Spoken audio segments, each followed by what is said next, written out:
c'est les pires des obsédés. C'est quoi, c'est un peu ganal? Non, mais pour certaines personnes, c'est un peu comme... Je parlais de Nicolas Sarkozy. Ouh, c'est qui le mauvais perdant? C'est qui? C'est Sarkozy. Et c'est qui aurait peut-être dû en rester là? C'est Nicolas.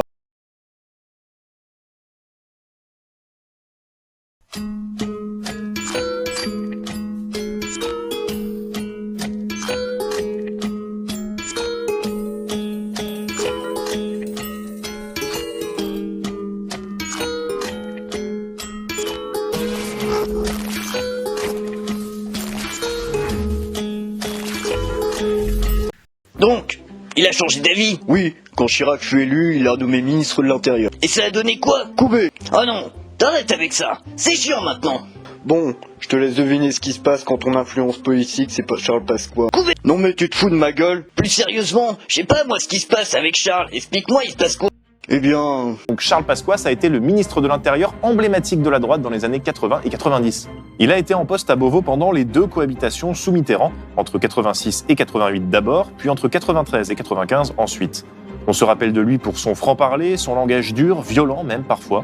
Donc le Pasqua, qui est installé à Place Beauvau, a des mots au vitriol, et c'est lui qui remplit des charters de Maliens pour retour en Afrique. Comme j'ai déjà eu l'occasion de le dire, la chienlit s'installer ni à Paris, ni ailleurs. Nous, depuis 2010, on a gueulé contre Darmanin, Castaner, Manuel Valls. Ceux du CPE en 2006 insultaient Sarkozy. Pour la génération précédente, le méchant bourrin de la Place Beauvau, c'était Charles Pasqua. On n'a qu'à recréer les travaux forcés. Oh l'enfoiré. Putain Quentin, t'as pas sorti d'épisode depuis 6 mois et tu te sers du travail des autres, tout ça parce que tu veux pas taffer 3 heures de plus pour un truc secondaire. T'es vraiment un feignant. Excuse-moi. Non mais c'est normal. Bon, en résumé, et c'est pas exorciste, j'insiste, il a mis plus de policiers et plus de caméras de surveillance. Et ça a été utile? Non. Il a voulu lutter contre les stupes en renforçant les contrôles aux frontières et il a installé des radars automatiques avec des grands panneaux pour les annoncer à l'avance. Ah ouais, comme ça j'ai le temps de ralentir et je me fais pas choper pour excès de vitesse. Merci. Il a donné plus de pouvoir à la police. Et quoi comme pouvoir? Ils ont la possibilité de fouiller les véhicules, créer des fichiers génétiques pour toute personne soupçonnée d'une infraction, sauf pour les délits d'initiés ou financiers. C'est marrant. Pas ce qu'il y a de marrant. Bah si, c'est les humains riches qui font ça. Je vois toujours pas ce qu'il y a de marrant. Oh laisse tomber, tu peux pas comprendre.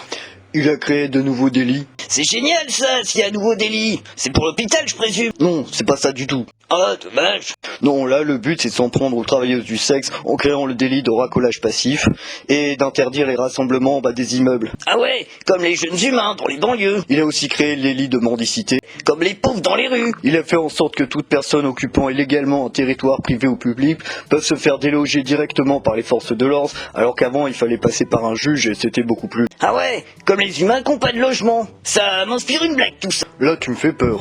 Alors, c'est quoi le point commun entre une pute, un SDF, des jeunes de banlieue? Là, tu fais vraiment très peur. À la base, c'est tous des pauvres. Mais c'est nul, c'est même pas une blague. Non, mais tu peux pas comprendre. Je préfère oublier. Ouais, comme la plupart des gens face à la pauvreté. Et puis sinon, tout outrage au drapeau national français ou à l'hymne national, et puis 7500 € d'amende, plus 6 mois de prison si commis en réunion. C'est pas un truc français ça, de critiquer la France? Tu crois qu'il est anti-France? Mais non, t'es con.